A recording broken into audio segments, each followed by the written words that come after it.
I thought I had a normal marriage. Bills paid, dinners together, weekend trips that looked picture-perfect on social media. But behind that facade, my husband was living a second life, with another woman, another house, even another set of kids' drawings on the fridge. And the worst part? He kept it going for 5 years, right under my nose. You'd think I'd be broken when I found out. Instead, I teamed up with his other wife. We met in a way that made sense back then. Co-workers who stayed late and ordered bad pad thai because the project wouldn't die. He was the dependable one, first to volunteer for the weekend shift, last to complain. I liked that steadiness. After a noisy 20s full of people who loved the idea of me more than the work of me, I wanted calm. We built a routine. Wednesday pasta nights, Saturday farmer's market, Sunday laundry folded in neat stacks that smelled like lemon. It wasn't glamorous, but it felt like a life you could trust, solid enough to put your weight on. Our fights, when they happened, were about normal things. Whose turn it was to buy cat litter, whether the couch was worth reupholstering, how many times his mother could drop by before I started scheduling her. He didn't slam doors. He apologized quickly, sometimes so quickly it felt like he hadn't actually heard me. But he'd text a row of heart emojis and an "I'll fix it," and the day would go on. If you scroll our photos, you'll see two people doing a very convincing impression of a happy couple. Birthdays, office parties, little weekend trips that look warmer on camera than they felt in real time. Money was tidy. He handled the mortgage autopay. I handled groceries and utilities. We split dinners out on a shared card and paid it monthly. He liked to simplify, he'd say, because complexity breeds mistakes. I bought into that. My dad once told me that in good marriages, one person is the engine, the other the map. I thought we were that. He kept things moving. I kept us on course. If a charge looked unfamiliar, he already had the explanation. Client lunch, software subscription, parking at a downtown garage I'd never used. It was never large enough to fight about, never small enough to notice and forget. Then there were the little things I didn't question, which now feel like breadcrumbs I refused to see. Calls he took on the balcony, even in winter, with that half-laugh people use when they're trying to sound casual. His phone living face down on the table, to be present, which photographed as devotion and sounded enlightened when he said it out loud. He never traveled for work, but somehow he was out with clients, exactly every other Thursday. I joked once that his clients had better table manners than his friends. He smiled, kissed my forehead, and asked if I wanted dessert. Friends liked him. My mother liked him. Strangers liked him.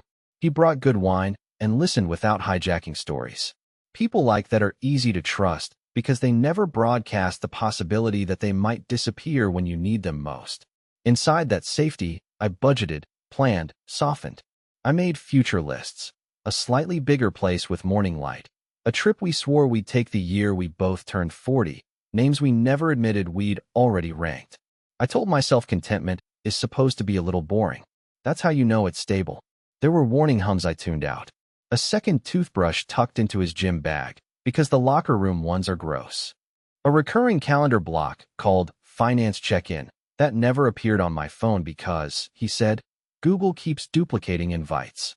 Receipts that didn't match the places he mentioned. Tiny mismatches I explained away because nothing else in our life felt untrue. That's the thing about denial. It doesn't feel like blindness from the inside. It feels like loyalty. On the morning the seam finally split, he left before sunrise. Coffee in a travel mug. A kiss on my hair instead of my mouth. Long day, he said. I believed him, because believing him had become my daily exercise. I had no idea how many people were living inside our routine, or how much of it wasn't ours at all. It started with a phone call that wasn't meant for me. Saturday morning, I was still in bed scrolling through emails when his phone buzzed on the nightstand. He was in the shower, steam curling out from the half-closed bathroom door. Normally, I wouldn't touch his phone. He was private about it, almost ceremonially so, but the screen lit up with a photo I didn't recognize. A kid's drawing. Crayon colors, blocky letters, "Happy birthday, Daddy." For a split second, my brain tried to reorder it. Maybe it was a co-worker's kid, maybe he was mentoring someone, maybe. But the text attached killed those excuses fast. "We'll see you at 3, don't forget the cake." I remember holding the phone and feeling my pulse hammer in my ears. The way your body reacts before your brain agrees. I set it back down exactly where it had been, like touching evidence in a crime scene. He came out of the bathroom wrapped in a towel, humming something out of tune. I watched him rub water from his hair like this was the most ordinary day. He caught me looking and gave a crooked smile. "What?" he asked. I shook my head and forced a smile back. "Nothing. Absolutely nothing. But once you see a crack, you can't stop staring." The rest of the day was jagged. He said he had errands, which apparently included being unreachable for 6 hours. My texts went unanswered, my calls straight to voicemail. When he came home, he smelled faintly of frosting and children's shampoo. I told myself it was in my head. He dropped on the couch, kissed my cheek, and asked what was for dinner like nothing had shifted. But inside me, something had. A thread pulled too tight. That night, I couldn't sleep. His breathing beside me was heavy, steady, like someone who had nothing to hide. I stared at the ceiling, phone clutched in my hand. The message was still there in my mind. "We'll see you at 3, don't forget the cake." My stomach twisted every time I replayed it. Cake for who? Kids who weren't mine? A family that wasn't mine? The more I tried to rationalize, the less ground I had under my feet. The next morning, I checked his calendar. It was locked. Work account only, he'd told me before. But the block labeled finance check-in was there again, right in the middle of Sunday. Who schedules finance check-ins on a Sunday? My chest tightened, and I realized I was whispering the words out loud, as if hearing them would make them sound less absurd. It didn't. I told myself I'd confront him, but the words stuck. How do you accuse someone of something when you only have a shadow, a child's drawing that appeared on the wrong phone at the wrong time? So I swallowed it, smiled through breakfast, let him kiss me goodbye when he left for the gym. But I noticed he didn't take his gym bag. I noticed the way he checked his phone twice before walking out the door. I noticed, for the first time, how much of our life depended on me not noticing. As I washed the plates, the hum of the dishwasher filling the silence, I felt it in my bones. This wasn't a mistake. It was the beginning of something I couldn't yet name. And the worst part? I already knew I wasn't ready for the answer. But that was just the beginning. I tried to push it down. Really, I did. People make innocent plans with coworkers, nieces, godchildren. I told myself if I waited, the answer would show up on its own and I wouldn't need to go looking. But the problem with pretending not to know is that your body keeps score. My chest would tighten every time he grabbed his phone before bed. My ears would prick at every buzz, like the device was training me to wait for confessions that never came. 2 weeks later, the next breadcrumb fell into my lap. Literally. His jacket was slung over a chair, and when I went to hang it up, an envelope slipped out of the pocket. Bright red, cartoon animals on the front. I recognized it immediately, a birthday card. Inside, a child's handwriting wobbled across the page. "Thank you, Daddy. Love you lots, Sophia." My breath snagged. Sophia. Not a niece. Not a godchild. The word Daddy underlined twice. My first instinct was to shove it back and pretend I hadn't seen it. If I didn't acknowledge it, maybe it wasn't real. But I couldn't stop staring at the loops of her name. My hand was shaking so badly, I almost tore the card trying to slide it back. That night, when he came home late again, I studied his face. He kissed me hello, dropped a bag of groceries on the counter like he was compensating, and started chatting about traffic. I tried to look normal, but every word he said sounded like static. I wanted to scream, "Who is Sophia?" But my tongue was heavy. Instead, I asked about his day. He gave me the usual answers, smooth and practiced. Busy, long meetings, need a shower. Lies don't always come with red flags. Sometimes they come gift-wrapped in routine. I went to bed early, claimed a headache. He stayed up, scrolling on his phone. I rolled to my side, eyes open, listening to the rhythm of his thumbs on glass. My mind chewed on the evidence. A drawing, a birthday card, a name. 3 tiny things that, stitched together, told a story I wasn't ready to read. By the 3rd week, cracks were impossible to hide. He was suddenly short on money. Not broke, but the cushion was gone. When I asked why, he brushed it off with, "The market's crazy right now." He wasn't wrong, but he wasn't right either. I checked our joint account. His transfers were smaller, irregular. There were withdrawals in cash, always just under amounts that trigger bank alerts. I stared at the numbers, at the clean rows of dates, and thought, this is the cost of a secret. My stomach knotted with the urge to confront him, but doubt tangled everything. What if I was wrong? What if this Sophia was a goddaughter he never mentioned because he thought I wouldn't care? What if the money was helping a cousin or paying off some old debt? Each, what if, gave me a thin thread of hope, and I clung to them because the alternative was too ugly. Then, One night, I made the mistake of asking, "Do you ever think about having kids?" He froze, just for a second, but it was enough. His jaw tightened, his eyes flicked away, and he muttered something about not the right time. My chest hollowed. Not the right time, or not the right person. I didn't press him, but I felt the ground slipping. He wasn't just hiding something. He was living in two realities, and I was stuck in the wrong one. Then I found something that confirmed my worst fears. It happened on a Tuesday, an ordinary weekday with nothing dramatic scheduled, which is maybe why the truth hit harder.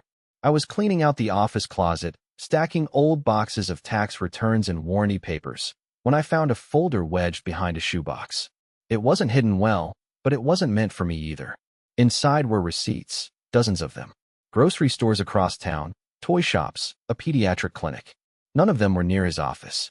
Some were dated for nights he'd sworn he was working late with clients. My hands shook so badly the papers fluttered like birds trying to escape. One slip had a name printed in block letters. Sophia, last name. Not my last name. Not ours. Underneath it, the word, patient. My stomach twisted while creeping up my throat. He hadn't just been helping someone casually. He was a father. A father I didn't know existed. I sat on the floor, surrounded by evidence, chest heaving like I'd just run a marathon. My first thought wasn't even anger, it was humiliation. How many people knew before me? Did his coworkers know? Did his family? Was I the last one left in the dark, smiling for holiday photos like an idiot? When he came home that night, I tried to act normal, but my skin betrayed me. I was pale, jumpy, eyes darting to his every movement. He asked if I was okay, and I said I was tired. He believed it, or pretended to. We ate dinner, talked about nothing. But when he excused himself to take a work call on the balcony, I followed quietly, staying just out of sight. His voice was soft, tender in a way it never was with me anymore. "Yes, princess. I'll be there Thursday. Did you finish your homework? Tell your mom I'll send the money tomorrow." My body went cold. It wasn't an affair. It wasn't a fling. It was an entire second life, one that had been breathing alongside mine for years. And in that moment, denial crumbled. The drawing, the card, the receipts, they weren't shadows. They were the whole picture. I stumbled back to the kitchen, clutching the counter to steady myself. My chest was tight, vision blurry. I felt nauseous, my legs trembling so hard I thought I might collapse. When he came back inside, he looked at me with concern, asked if I needed water. I stared at him, the man I thought I knew, and all I could see was a stranger wearing his face. I didn't confront him then. I couldn't. The words lodged in my throat like glass. Instead, I excused myself, went to bed early, and cried silently into the pillow. My tears weren't just grief. They were for the years stolen, the trust wasted, the version of myself that had believed in him so completely. The next day, I did something I never thought I was capable of. I followed him. He left work at lunch instead of 5, drove across town, and parked in front of a modest little house with toys scattered across the yard. I stayed back, heart pounding so loud I thought it might echo in the car. He walked up the path, unlocked the door like he belonged there, and was greeted by a woman and 2 kids who ran into his arms shouting, "Daddy." I couldn't breathe. The world tilted. I pressed a hand against my chest, trying to anchor myself, but nothing worked. My life had just split clean in two, the one I thought I was living, and the one he'd been living behind my back. I drove home numb, gripping the steering wheel until my fingers ached. I didn't even remember the stoplights or turns. When I walked into our house, it felt staged, like a set built to trick me. The framed photos, the folded laundry, the dinner plans for Friday, it was all theater. That night, I stared at him across the table, every word he spoke bouncing off a wall I couldn't lower. He was talking about work deadlines, about maybe repainting the spare room, about the cat's checkup. And all I heard was the echo of 2 kids yelling "Daddy" from a doorway that wasn't mine. I wasn't ready for what I was about to discover. After seeing that house, I thought I had hit rock bottom. But the ground kept giving way. The next revelation didn't just confirm my fears, it expanded them. I decided I couldn't rely only on what I saw from a distance. I needed to know more. So I did the unthinkable. I reached out. I found her name through the pediatric clinic receipt, Sophia's mother. It took 2 nights of searching online, cross-referencing addresses and phone numbers, before I worked up the courage to call. My hand shook so badly, I almost dropped the phone when she answered. Her voice was calm, polite, almost guarded. I introduced myself carefully. I think we need to talk about his name. There was a long silence. Then, almost too steady, she said, I was wondering when this day would come. My blood ran cold. We met the next afternoon at a cafe halfway between our homes. I expected a bitter rival, someone who'd sneer, call me naive, maybe even blame me. But she wasn't that. She was tired, worn down in the same way I felt, like someone who had spent too many years carrying a secret she didn't choose. She told me everything. They'd been together for 7 years. He'd promised her commitment, financial stability, even hinted at marriage once his divorce was finalized. Divorce. My hands gripped the coffee cup so tightly I thought it would crack. To her, I was the other woman, the obstacle in the way of their legitimate life together. He'd told her we were done years ago, that the papers were dragging out because of lawyers and technicalities. He had managed to build 2 lives on a lie, each one propped up by the absence of the other. With me, he was the faithful husband who worked late. With her, he was the devoted partner trapped in legal limbo. And with both of us, he was the father of children we hadn't consented to. The worst part? She showed me bank statements. Not just the cash withdrawals I'd noticed, but full-on wire transfers to her account. Regular payments, every month, for years. Enough money to cover rent, groceries, school supplies. While I was budgeting our weekends and saying no to vacations because things were tight, he was funding a second household. I wanted to scream, to throw the cup across the table, to demand how she could let this go on. But the truth was written on her face. She'd been betrayed too. He played us both. She wasn't my enemy. She was my mirror. Walking home after that meeting, the city felt unfamiliar, hostile. Every couple on the street looked suspicious, every smiling father a potential liar. I realized the betrayal wasn't just personal, it was structural. My entire reality had been built on sand, and he had been the architect. By the time I got home, I wasn't just hurt. I was furious. And underneath that fury was something sharper, clarity. This wasn't a story of me versus her. This was a story of us versus him. This went so much deeper than I thought. The house was silent when I got home, but my head was loud. Every room felt contaminated, every framed photo a mockery. I paced the kitchen with a glass of water I couldn't drink, whispering arguments to myself like a rehearsal for a play I didn't want to perform. Part of me wanted to storm into the living room the next time he sat down, slam the receipts and bank statements on the table, and watch his face crumble under the weight of proof. Another part of me wanted to pack a bag quietly, slip out, and let him come home to absence. Make him taste the emptiness he'd served me for years. But then there was the nuclear option, expose everything. To his family, to our friends, to his employer. Drag him into the daylight so everyone could see the man behind the performance. That thought came with a rush of satisfaction, a sweetness I hadn't felt in weeks. But it was tangled with fear. Once I lit that fuse, there would be no going back. Sleep was impossible. I lay awake beside him, listening to the steady rhythm of his breathing, and wondered how many nights he had spent like this, torn between 2 beds, 2 sets of lies. The disgust was physical. My chest hurt. My hands curled into fists. But underneath the rage was something more vulnerable, shame. Shame that I hadn't noticed. Shame that I'd defended him to anyone who ever doubted him. Shame that I'd built my life on a story he'd authored without my consent. I thought about her, the woman at the cafe. She wasn't my rival. She was my only ally who truly understood the depth of this betrayal. That realization both comforted and terrified me, because teaming up with her meant admitting everything was real. It meant war. By the 4th sleepless night, I couldn't take it anymore. My reflection in the mirror looked like a stranger, hollow-eyed, jaw clenched, skin pale from holding too much inside. And that's when I knew silence wasn't survival anymore. It was surrender. I spent sleepless nights planning. Finally, I knew what I had to do. The plan wasn't cinematic. No dramatic confrontation, no screaming in public. I didn't have the energy for theatrics. I needed precision. So I started small. Information. First, I copied everything.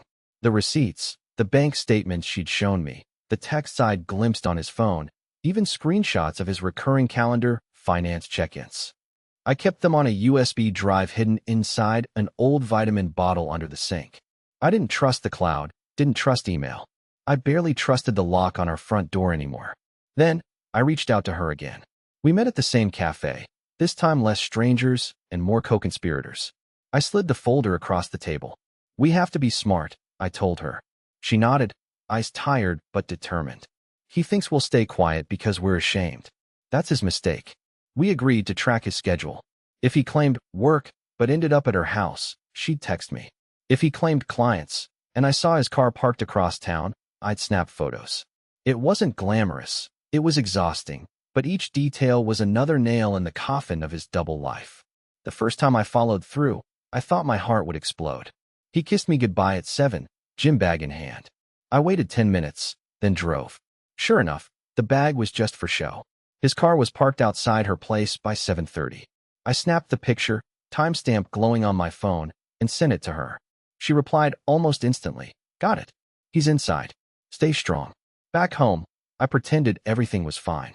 He came in at midnight, hair damp, smelling of soap. "Good workout," he said. I smiled, handed him a glass of water, and felt the irony burn my throat. If he noticed my hands trembling, he didn't comment. Collecting proof became its own kind of therapy. Every lie recorded, every inconsistency documented. It was like reclaiming pieces of myself he'd stolen. The shame I'd carried began to shift into something sharper, steadier, resolve. One night, over cheap wine at the cafe, she and I laid it all out. "We have enough to bury him," she whispered. And she was right. Financial fraud, emotional betrayal, bigamy and everything but paperwork. He had built a house of cards, and we were holding the fan. Still, I hesitated. Blowing it up meant fallout. For me, for her, for the kids. And yet, every time I looked at him across our dinner table, smiling, asking about my day, I felt sick. The longer I stayed quiet, the more complicit I became in his performance. So I made the first real move. I booked an appointment with a lawyer. Sitting in that sterile office, fluorescent lights buzzing overhead, I spilled everything. The lawyer listened without blinking, then leaned back and said, "You're not the first. But if you play this right, you'll be the last." He outlined options: divorce, asset division, potential charges. For the first time in weeks, I felt air fill my lungs without pain. Walking out of that office, I realized something. I wasn't just reacting anymore. I was acting. And the look on his face when he realized the game was no longer his to control, that was the moment I craved. I thought it was over. I couldn't have been more wrong. For a brief stretch, it almost felt like I had won. After the lawyer's meeting, I carried myself differently. Calmer, sharper, no longer flinching at every buzz of his phone. He noticed, of course. He asked once, "You okay? You seem lighter." I lied and said work was less stressful. In truth, I was finally carrying a weapon he didn't know existed. Then, something shifted in him. He came home earlier, brought flowers on a random Tuesday, even cooked dinner twice in 1 week.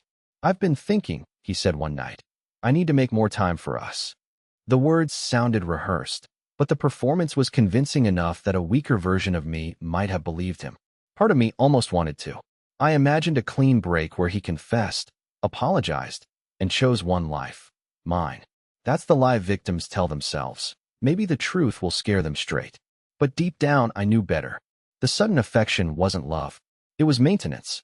He sensed the walls closing in and was buying time. Still, for a few days, I let myself drift into the illusion. We ate takeout on the couch, laughed at a dumb sitcom, and for half an hour it felt like the old routine again. A false resolution, neatly packaged. I almost convinced myself I could coast along like this until I figured out my exit. But the calm didn't last. One Friday night, while he was in the shower, his phone buzzed again. A message lit up the screen. "We're short on rent. When can you send it?" My chest tightened. The flowers, the dinners, the sudden tenderness. It wasn't about me at all. It was about keeping both households afloat, balancing lies with borrowed hours. I stared at the phone until the screen went dark, and the illusion cracked wide open. The calm didn't last long. The illusion shattered fast. After that text about the rent, I couldn't hold my silence anymore. I didn't scream, didn't throw the phone, didn't storm into the bathroom with righteous fury. Instead, I did something colder. I put it back exactly where I found it and waited. When he stepped out of the shower, towel slung low, humming like a man without a care, I asked a simple question. "Do you think lying gets easier the more you do it?" The words hit him mid-step. He froze, eyes darting to the phone, then to me. "What's that supposed to mean?" he asked, voice pitched a little too high. I leaned against the counter, arms folded. I know about the other family. I've spoken to her. I know about Sophia.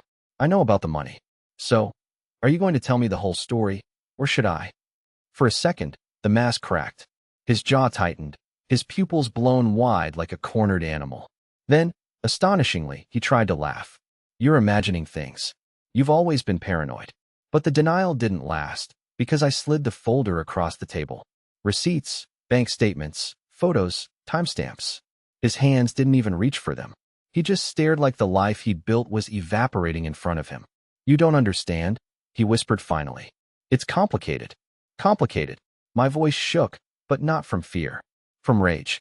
You lived 2 lives for 5 years. You looked me in the eyes every night and told me you loved me while paying rent for another family. That's not complicated. That's calculated. The argument spiraled. He claimed he was protecting me, protecting us. He said she needed him, that the kids needed stability. He spun himself into knots, justifying the unjustifiable, painting himself as some kind of martyr. And here's the kicker. He actually seemed to believe it. When he realized I wasn't bending, he shifted tactics. If you tell anyone, it'll destroy everything. My career, our finances, the kids' lives. You'll look vindictive, bitter. People will side with me. His voice lowered to a threat disguised as concern. Think carefully. That was the moment I realized just how dangerous he was. Not physically, but emotionally, socially. He wasn't just a liar. He was a manipulator who counted on silence, on shame, on the performance of being the good guy. I didn't answer him then. Instead, I texted her. He knows I know. Be ready. What happened next ripped the facade off completely. She confronted him too. Only she did it in front of the kids. I wasn't there, but she called me after, her voice shaking. They know now. They heard everything. He tried to blame me, said I forced him into this life. But they saw his face. They know. The fallout spread fast. His parents called me, demanding answers, furious that I was airing dirty laundry, instead of protecting the family image. His boss found out when he missed work 3 days in a row and clients started asking questions. The man who'd built his life on juggling secrets suddenly had no hands free. At home, he raged, slamming doors, pacing, begging 1 minute, threatening the next. He accused me of ruining him, of conspiring with her, of turning his own children against him. I didn't rise to it. I documented everything, his outbursts, his messages, the way he tried to rewrite history in real time. The stakes were no longer just emotional. Lawyers got involved. Bank accounts frozen. Friends choosing sides. Every move felt like chess played on a collapsing board. And through it all, I clung to one truth. He'd underestimated us. He thought 2 women would stay enemies forever, too proud or too wounded to unite. But he was wrong. Together, we were louder than his lies.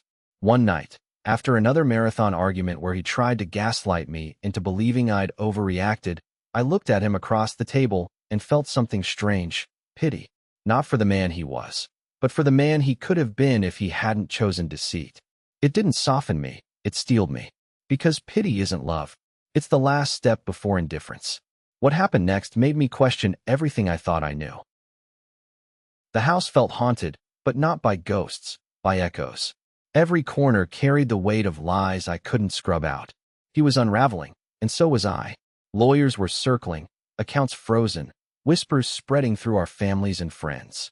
Every text notification felt like another grenade.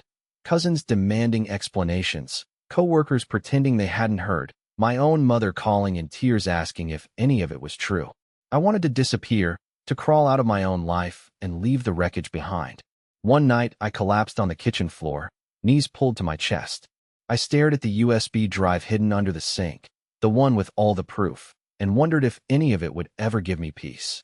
Yes, I had evidence. Yes, I had allies.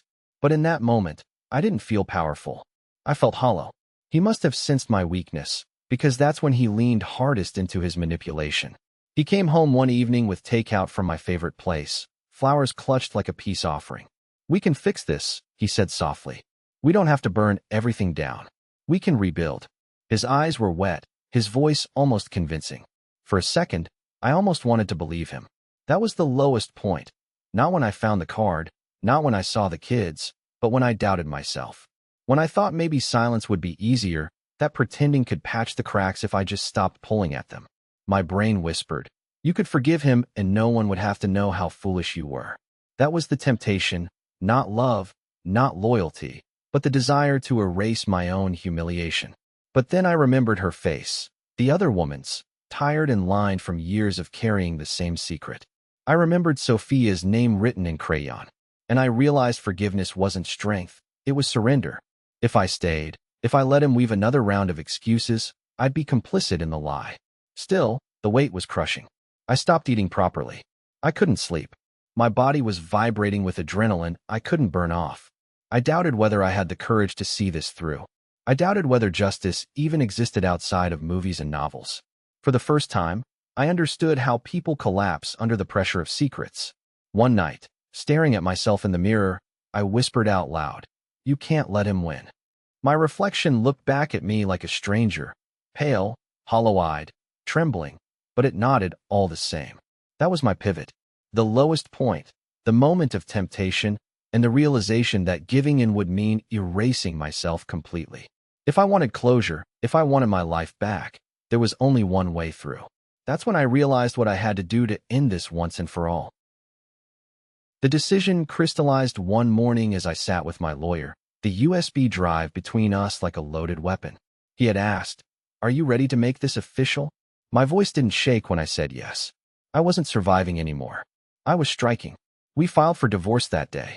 Not quietly, not politely, but with full documentation, financial fraud, misappropriation of joint funds, possible charges for tax evasion since he'd funneled money to another household without declaring it. My lawyer promised the filings would trigger audits and hearings.